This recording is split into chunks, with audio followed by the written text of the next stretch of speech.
La porte de la chambre s'est refermée derrière moi avec un déclic sec, presque solennel. Nathalie Harper, 39 ans, se tenait devant moi, sa chemise en soie rose pâle glissant sur ses épaules comme un secret trop lourd à porter. Ses cheveux blonds, courts et ondulés, encadraient un visage d'une beauté troublante, mais ses yeux racontaient autre chose. Moi, Daniel Brox, 26 ans, son employé modèle dans notre agence de marketing à Chicago, je n'étais plus certain de comprendre ce qui se jouait. 1 heure plus tôt, j'étais encore dans son salon, un verre de vin à la main, essayant d'ignorer la tension qui vibrait dans l'air. Elle vivait seule depuis des années, sans petit ami, sans alliance, seulement des silences élégants et des soirées trop longues. Elle m'avait invité à dîner sous prétexte de parler d'un projet stratégique. Pourtant, aucun dossier n'était ouvert. Seulement nous deux, et cette distance qui diminuait dangereusement. « Est-ce que je peux fermer la porte à clé ?» avait-elle demandé d'une voix plus fragile que je ne l'aurais cru possible venant de ma supérieure. Nathalie, la femme forte au bureau, celle qui dirigeait les réunions avec une précision chirurgicale, semblait soudain vulnérable, presque tremblante. Et moi, debout face à elle, je sentais mon cœur battre comme si chaque pulsation était une décision irréversible. J'avais toujours admiré son intelligence, sa manière de prononcer mon nom comme s'il avait plus de valeur que je ne lui en donnais. Mais ce soir-là, son regard ne cherchait pas un employé. Il cherchait de l'attention, de la chaleur, peut-être même du réconfort. Et je comprenais que je n'étais plus seulement son subordonné. J'étais devenu son choix. Quand la clé a tourné dans la serrure, j'ai su que cette nuit ne concernerait ni marketing ni stratégie. Elle concernait le vide qu'elle portait en elle, et le désir imprudent que je ressentais malgré moi. Et je ne savais pas si j'étais sur le point de sauver ma carrière, ou de la brûler. Il y a des nuits qui commencent comme une simple invitation, et qui finissent par changer le cours d'une vie entière. Cette histoire n'est pas seulement celle d'un dîner entre une patronne et son employé. C'est l'histoire d'un regard qui dure 1 seconde de trop. D'un silence chargé de vérité que personne n'ose prononcer. D'une porte qui se ferme, et de tout ce qui peut arriver après. Je m'appelle Daniel Brox. J'ai 26 ans. Je travaille dans une agence de marketing à Chicago. Ma supérieure, Nathalie Harper, 39 ans, brillante, respectée, toujours impeccable dans sa chemise en soie rose pâle et sa jupe noire parfaitement ajustée, est le genre de femme que personne n'imagine vulnérable. Pourtant, derrière son assurance, il y avait une solitude que je n'avais jamais vraiment remarquée, jusqu'à ce qu'elle m'invite à dîner chez elle et me pose une question qui allait tout bouleverser. Cette histoire parle de désir, mais aussi de fragilité. Elle parle d'une femme forte qui n'a pas eu de relation depuis des années, qui vit seule dans un appartement trop silencieux, et qui commence à chercher plus que de simples performances professionnelles chez son employé.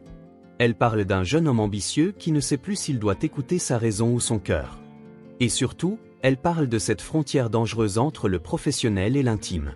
Si vous aimez les histoires d'amour intenses, les tensions interdites, les émotions brutes racontées sans filtre, alors vous êtes exactement au bon endroit. Ici, chaque récit est une immersion. Chaque épisode est une expérience. Mais pour que ces histoires continuent d'exister, j'ai besoin de vous. Votre soutien est essentiel. Abonnez-vous à la chaîne. Cet abonnement est bien plus qu'un simple clic. C'est ce qui permet à ces histoires de continuer à vivre, à évoluer, à devenir plus fortes à chaque nouveau chapitre. Pensez aussi à aimer la vidéo. Ce geste, simple mais puissant, aide énormément à faire découvrir ces récits à d'autres passionnés d'histoires d'amour. Et laissez un commentaire. Dites-moi de quelle ville vous regardez cette vidéo. J'aime imaginer ces histoires voyager d'un écran à l'autre, d'une ville à une autre, d'un cœur à un autre. Vos commentaires me motivent à écrire, à créer, à continuer à raconter ces rencontres qui changent tout. Installez-vous confortablement. Respirez lentement. Parce que ce qui va suivre n'est pas une romance ordinaire. C'est le récit d'une nuit où une question innocente a ouvert la porte à quelque chose de bien plus profond. Et je vous promets que lorsque cette porte s'est refermée, plus rien n'était comme avant. Je n'aurais jamais imaginé que franchir le seuil de l'appartement de Nathalie Harper bouleverserait autant mon équilibre. Ce soir-là, Chicago brillait derrière les grandes baies vitrées de son salon, une mer de lumière tremblante sous le ciel d'automne. Elle m'avait ouvert la porte avec un sourire maîtrisé, vêtue de cette chemise en soie rose pâle qui capturait la lumière et d'une jupe noire élégante qui soulignait sa silhouette avec une précision presque dangereuse. Ses cheveux blonds, courts et ondulés, encadraient son visage avec une douceur contrastant avec l'assurance qu'elle affichait au bureau. À 39 ans, Nathalie était l'image même du contrôle. Du moins, c'est ce que je croyais. Je m'appelle Daniel Brox. J'ai 26 ans. Employé dans son agence de marketing depuis 2 ans, j'ai toujours admiré son intelligence stratégique, sa capacité à transformer une idée banale en campagne percutante. Mais ce soir-là, il n'y avait ni tableau, ni graphique, ni dossier. Seulement une table soigneusement dressée, 2 verres de vin rouge, et une tension presque palpable. Elle vivait seule depuis longtemps. Je le savais sans en connaître les détails. Au bureau, elle ne parlait jamais de sa vie privée. Le dîner a commencé par des conversations professionnelles. Un nouveau contrat important, une expansion possible vers New York, mes performances récentes. Pourtant, quelque chose dans son regard me disait que ce n'était qu'un prélude. Ses yeux s'attardaient sur moi une fraction de seconde de trop. Sa voix, d'habitude ferme et directive, avait ce soir une nuance plus douce, presque hésitante. Chaque fois que nos mains se frôlaient en passant le pain ou en levant nos verres, une étincelle silencieuse semblait naître. Je me suis surpris à l'observer différemment. Pas comme ma supérieure. Pas comme la femme autoritaire qui dirige les réunions avec assurance. Mais comme une femme seule dans un appartement trop grand pour une seule personne. Les murs blancs, décorés avec goût mais sans chaleur, semblaient raconter une histoire de succès professionnel et de solitude privée. Je sentais qu'elle voulait me montrer quelque chose de plus que son leadership. Après le dessert, elle m'a proposé de visiter l'appartement. Sa voix était calme, mais ses doigts trahissaient une légère nervosité lorsqu'elle a lissé sa jupe noire. Nous avons traversé le couloir, et j'ai remarqué que ses pas ralentissaient à mesure que nous approchions de sa chambre. Mon cœur battait plus vite, sans que je sache exactement pourquoi. Je me répétais que je me faisais des idées. Elle s'est arrêtée devant la porte entr'ouverte. L'air semblait plus dense, plus chargé. Elle m'a regardé, et pour la première fois depuis que je la connaissais, je n'ai pas vu une directrice, mais une femme vulnérable. « Daniel, est-ce que je peux fermer la porte à clé ?» Sa question est tombée dans le silence comme une pierre dans l'eau calme. Je suis resté immobile une seconde de trop. Mon esprit analysait les conséquences, les risques, la frontière professionnelle que nous étions sur le point de franchir. Pourtant, mon regard ne quittait pas le sien. Il n'y avait ni manipulation ni autorité dans ses yeux. Seulement une demande. Une demande d'attention. Peut-être même de réconfort. La clé a tourné doucement dans la serrure. Le bruit était discret, mais il a résonné en moi comme un signal irréversible. Elle s'est approchée légèrement, assez pour que je sente son parfum délicat, un mélange floral subtil qui me troublait plus que je ne voulais l'admettre. La distance entre nous s'est réduite sans que nous en parlions. « Je suis fatiguée d'être forte tout le temps », a-t-elle murmuré. Cette phrase m'a frappé plus fort que n'importe quel geste. Nathalie Harper, la femme que tout le monde admirait, confessait une fragilité que personne au bureau n'aurait soupçonnée. Et moi, je me retrouvais face à une vérité que je ne pouvais plus ignorer. Je ne savais pas si j'étais encore son employé à cet instant précis. Je ne savais pas si je devais faire un pas en arrière ou rester. Mais lorsque sa main a effleuré la mienne, ce n'était plus une question de carrière. C'était une question de choix. Et j'étais sur le point de découvrir à quel point une seule décision pouvait transformer 2 vies. Et pourtant, je n'étais pas préparé à ce qu'elle allait me révéler ensuite. Parce que ce qu'elle m'a dit dans les secondes suivantes a complètement changé la nature de cette soirée, et peut-être même la mienne. La porte était verrouillée. Le monde extérieur, avec ses règles, ses hiérarchies et ses conséquences, semblait soudain très loin. Pourtant, mon esprit, lui, était en alerte maximale. Nathalie se tenait face à moi, à quelques centimètres seulement. La lumière tamisée de sa chambre dessinait des ombres délicates sur sa chemise en soie rose pâle. Je pouvais entendre sa respiration, légèrement irrégulière.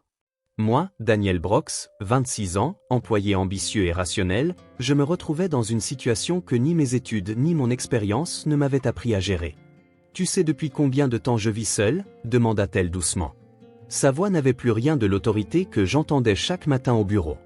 Elle s'assit au bord du lit, croisa les jambes avec une lenteur presque inconsciente, puis leva les yeux vers moi. Presque 6 ans. 6 ans sans personne.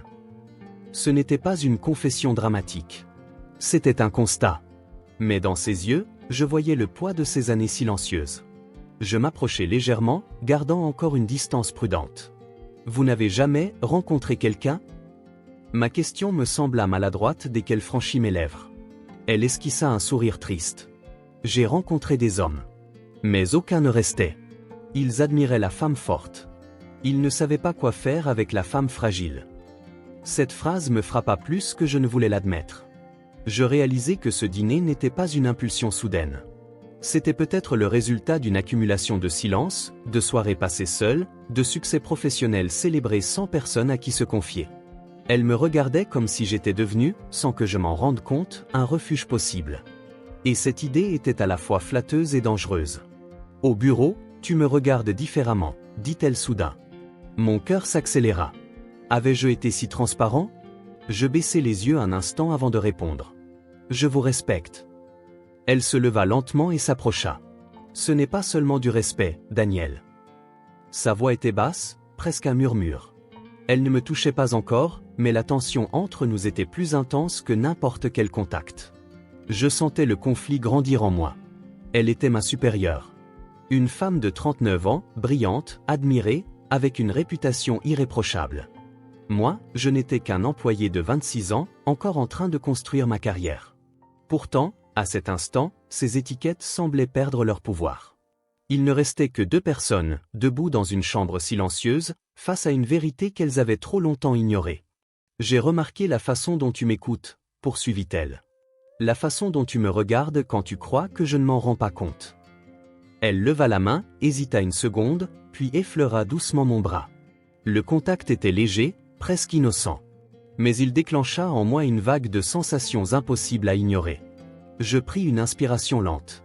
Nathalie, c'était la première fois que je prononçais son prénom sans titre professionnel. Le simple fait de l'appeler ainsi changeait tout.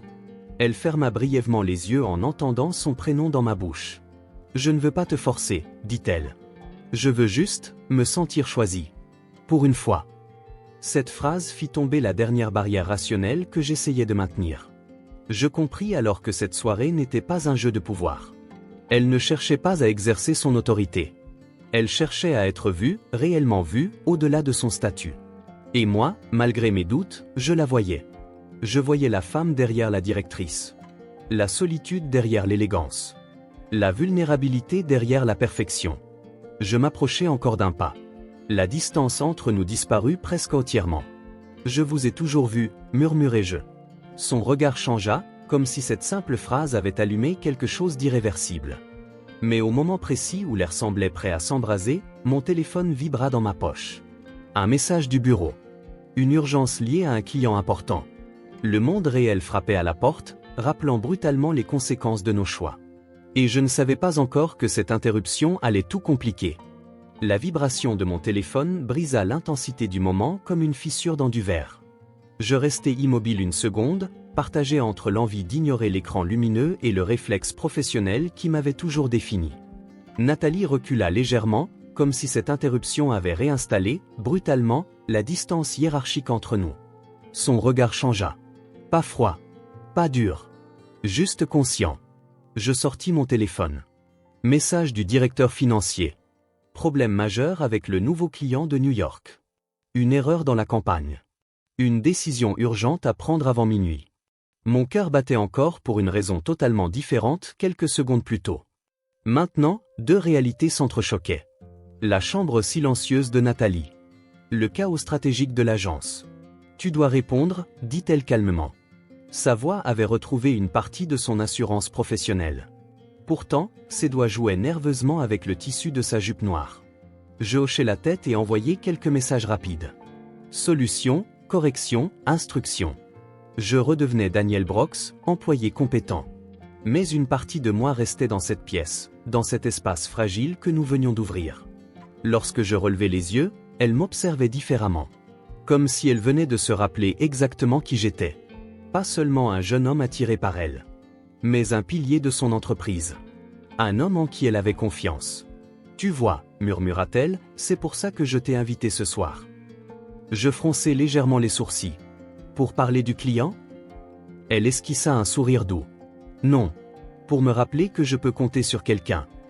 Cette phrase ne contenait aucune séduction. Seulement une vérité nue.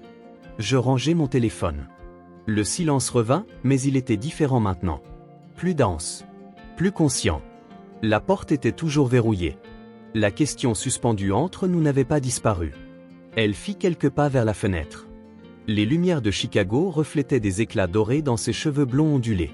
Parfois, je me demande si j'ai construit ma carrière pour éviter de rentrer dans un appartement vide, avoua-t-elle. Je sentis quelque chose se serrer en moi.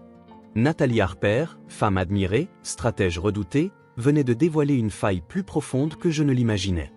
Je m'approchai d'elle, cette fois sans hésitation. « Vous n'êtes pas obligée d'être forte tout le temps, dis-je doucement. » Elle tourna la tête vers moi. « Et si je ne sais plus comment être autre chose ?» Sa question me traversa. Je levai la main, hésitai une seconde, puis effleurai doucement ses doigts. Ce geste était simple, presque innocent, mais il portait un poids immense. Elle ne retira pas sa main. Au contraire, ses doigts se refermèrent légèrement autour des miens. Son regard plongea dans le mien, sans masque, sans stratégie. Il y avait une intensité nouvelle, plus profonde que le désir. Une recherche de confirmation. Comme si elle attendait que je franchisse cette ligne invisible que nous avions dessinée sans le dire. « Daniel, si on continue, il n'y aura pas de retour en arrière. » Sa voix était ferme, cette fois. Lucide. Elle ne parlait pas d'un simple baiser. Elle parlait des conséquences. Des regards au bureau. Des rumeurs possibles. De l'équilibre fragile de nos carrières. Mon esprit pesait chaque scénario. Mais mon cœur battait avec une clarté troublante. Je fis un pas de plus. Juste un. Assez pour que la distance disparaisse totalement. « Je ne veux pas reculer, » répondis-je, presque à voix basse. Son souffle se suspendit. Ses yeux descendirent vers mes lèvres avant de remonter lentement. L'air entre nous semblait chargé d'électricité silencieuse. Et au moment précis où nos fronts se frôlèrent, où tout semblait sur le point de basculer, quelqu'un frappa soudainement à la porte de l'appartement. Le son résonna dans le couloir comme un avertissement. Les coups à la porte résonnèrent une seconde fois, plus insistants. Mon cœur, déjà lancé dans une course incontrôlable, changea brutalement de rythme. Nathalie se figea. Nos fronts se touchaient presque encore, mais l'atmosphère venait de se transformer. Le monde extérieur que nous avions essayé d'oublier venait de frapper, littéralement, à sa porte. Elle recula d'un pas, inspira profondément et passa une main dans ses cheveux blonds ondulés pour retrouver une contenance. En quelques secondes, je vis la transition s'opérer. La femme vulnérable disparaissait derrière la directrice maîtrisée. « Personne ne devait venir », murmura-t-elle, plus pour elle-même que pour moi. Les coups reprirent. Plus fermes. Elle me lança un regard rapide, chargé d'une question silencieuse. Devions-nous ignorer ? Impossible. Dans un immeuble aussi calme, l'insistance attirerait l'attention. Elle se dirigea vers la porte de la chambre, hésita, puis déverrouilla. Le clic de la serrure sembla plus fort que tout à l'heure. Nous traversâmes le couloir ensemble. Je sentais encore la chaleur de sa main contre la mienne, souvenir immédiat de ce qui avait failli se produire. Arrivée à la porte d'entrée, Nathalie redressa les épaules avant d'ouvrir. Un homme d'une quarantaine d'années se tenait là, veste sombre, expression contrariée. « Marc » dit-elle, surprise. Je compris immédiatement qu'il ne s'agissait pas d'un voisin quelconque. Il entra sans attendre d'invitation formelle, son regard balayant la pièce jusqu'à se poser sur moi. « Je t'ai appelé toute la soirée » lança-t-il. Sa voix trahissait une familiarité que je n'aimais pas. Je restai en retrait, observant la scène. Nathalie croisa les bras, posture défensive. « Ce n'est ni le moment ni l'endroit, Marc. » Il la regarda intensément. « Tu m'as ignoré pendant des semaines. Et maintenant tu as de la compagnie ?» Son ton était chargé d'une jalousie mal dissimulée. Je sentis la tension monter. Nathalie n'avait jamais mentionné quelqu'un nommé Marc. Elle m'avait parlé de solitude, d'années sans relation stable. Pourtant, cet homme semblait convaincu d'avoir un droit sur sa présence. Elle se tourna légèrement vers moi, comme pour affirmer silencieusement que je n'étais pas un simple invité. « Marc, je t'ai déjà dit que c'était terminé », déclara-t-elle fermement. Le mot terminé resta suspendu dans l'air. Mon esprit analysait rapidement la situation. Ancien compagnon ? Relation ambiguë ? L'image de la femme seule que j'avais construite se fissurait. Marc me fixa directement. « Et lui ? C'est ton nouvel assistant personnel ?» Le mépris dans sa voix était évident. Je m'avançai d'un pas, sans agressivité, mais sans recul non plus. « Je travaille avec Nathalie », répondis-je calmement. J'insistai volontairement sur son prénom. Un silence lourd s'installa. Nathalie posa une main sur la porte. « Tu dois partir. Maintenant. » Sa voix ne tremblait plus. Marc hésita, puis lâcha un rire bref, amer. « Fais attention, Nathalie. » Mélanger le travail et le reste finit toujours mal. Il sortit finalement, laissant derrière lui une atmosphère tendue. La porte se referma doucement. Je me tournai vers elle. Son visage, quelques secondes plus tôt si assuré, laissait apparaître une fatigue profonde. « Tu vois, dit-elle à voix basse, c'est exactement ce que je voulais éviter. » Je compris alors que ce que nous étions en train de vivre n'était pas seulement une question d'attirance. C'était un terrain déjà marqué par des blessures, des complications, des histoires inachevées. Et je ne savais pas encore si j'étais prêt à entrer dans un passé qui ne semblait pas totalement clos. La porte venait de se refermer, mais la présence de Marc flottait encore dans l'air comme un parfum amer. Je restais immobile au milieu du salon, essayant de comprendre ce que je venais de voir. Nathalie, elle, ne bougeait pas non plus. Son regard était fixé sur le bois de la porte, comme si elle s'attendait à ce qu'il revienne frapper une nouvelle fois. « Il ne fait plus partie de ma vie, » dit-elle finalement, sans me regarder. Sa voix était plus basse, plus fragile que quelques minutes plus tôt. Je m'approchai doucement. Pourtant, il agit comme si c'était le cas. Elle laissa échapper un léger souffle. Marc n'a jamais accepté que je choisisse ma carrière avant lui. Elle se dirigea vers le salon et s'assit sur le canapé. Je remarquai la manière dont ses épaules, si droites d'habitude, semblaient soudain plus lourdes. « Nous avons été ensemble presque 3 ans, » expliqua-t-elle. « Mais il voulait que je ralentisse. Que je sois moins ambitieuse. »« Moi ?» Elle esquissa un sourire triste. Je m'assis à côté d'elle, laissant une distance respectueuse entre nous. « Et vous avez refusé ?» Elle tourna la tête vers moi. « Bien sûr que j'ai refusé.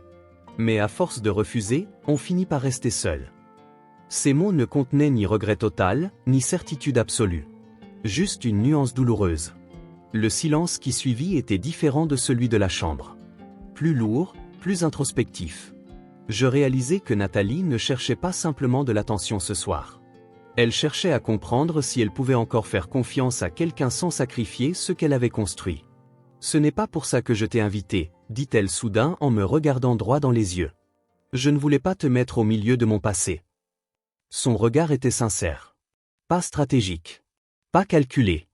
Juste humain. Je voulais savoir si ce que je ressens est réel. Mon cœur accéléra à nouveau. Ce que vous ressentez ? Elle soutint mon regard. L'attirance. La connexion. Cette façon que tu as de me regarder comme si je n'étais pas seulement ta patronne. Sa main glissa lentement sur le canapé, se rapprochant de la mienne sans encore la toucher. Je sentais le poids de la situation. Si je franchissais cette ligne, il n'y aurait plus d'ambiguïté. Plus de retour à une simple relation professionnelle. Nathalie, si on fait ça, il faudra être prêt à en assumer les conséquences. Elle hocha lentement la tête. Je suis fatigué de vivre en fonction des conséquences. Sa main effleura enfin la mienne. Le contact était doux, presque hésitant. Pas une provocation. Une question silencieuse. Je la regardais. Elle ne cherchait pas à séduire. Elle cherchait à être choisie, malgré son passé, malgré les risques. Je compris que ce moment était plus profond que le désir. Il s'agissait de confiance. Je resserrai doucement mes doigts autour des siens. Elle inspira lentement, comme si ce simple geste confirmait quelque chose qu'elle redoutait d'espérer. Mais au même instant, mon téléphone vibra de nouveau. Cette fois, ce n'était pas le bureau. C'était un message anonyme. Une photo. Une photo de moi entrant dans son immeuble, prise quelques minutes plus tôt. Je relevai les yeux vers elle, le cœur soudain glacé. Quelqu'un nous observait. Mon souffle se coupa lorsque j'ouvris le message. La photo était nette. Moi, devant l'immeuble de Nathalie, levant les yeux vers les étages supérieurs. L'angle était calculé. Ce n'était pas un passant curieux. C'était intentionnel. Je sentis une froideur glisser le long de ma colonne vertébrale. Nathalie remarqua immédiatement le changement dans mon expression. « Qu'est-ce qu'il y a ?» demanda-t-elle en se redressant. Je lui tendis le téléphone sans un mot. Ses yeux parcoururent l'image, puis son visage pâlit légèrement. « Qui a envoyé ça ?» Je vérifiai le numéro. Inconnu. Aucun nom. Aucun indice. Juste cette photo, et un second message qui arriva presque aussitôt. Je l'ouvris devant elle. Une phrase simple. Les employés devraient faire attention à leur réputation. Mon cœur battait violemment. Ce n'était pas une coïncidence. Quelqu'un savait. Quelqu'un voulait nous faire comprendre qu'il observait. Nathalie se leva brusquement et fit quelques pas dans le salon. « C'est Marc, » dit-elle, plus pour se convaincre que pour affirmer une certitude. « Il est capable de ça. » Pourtant, son ton trahissait un doute. Marc semblait jaloux, impulsif, mais calculateur au point de surveiller l'immeuble. Je réfléchissais rapidement. Si cette photo circulait au bureau, ma carrière pourrait s'effondrer avant même d'avoir vraiment commencé. Il faut rester calme, dis-je, tentant de garder une voix stable. Réagir impulsivement serait exactement ce que cette personne veut. Nathalie s'arrêta et me fixa. Tu vois? C'est pour ça que je te respecte. Tu réfléchis avant d'agir. Mais dans son regard, je percevais autre chose. De la peur. Pas pour elle. Pour moi. Daniel, si ça devient public, c'est toi qui seras le plus vulnérable. Elle avait raison. À 26 ans, j'étais encore en train de bâtir ma réputation. Elle, à 39 ans, directrice respectée, pourrait encaisser le choc plus solidement. Moi, je risquais d'être vu comme l'employé opportuniste ou irresponsable. Je m'approchai d'elle. Je ne regrette pas d'être ici.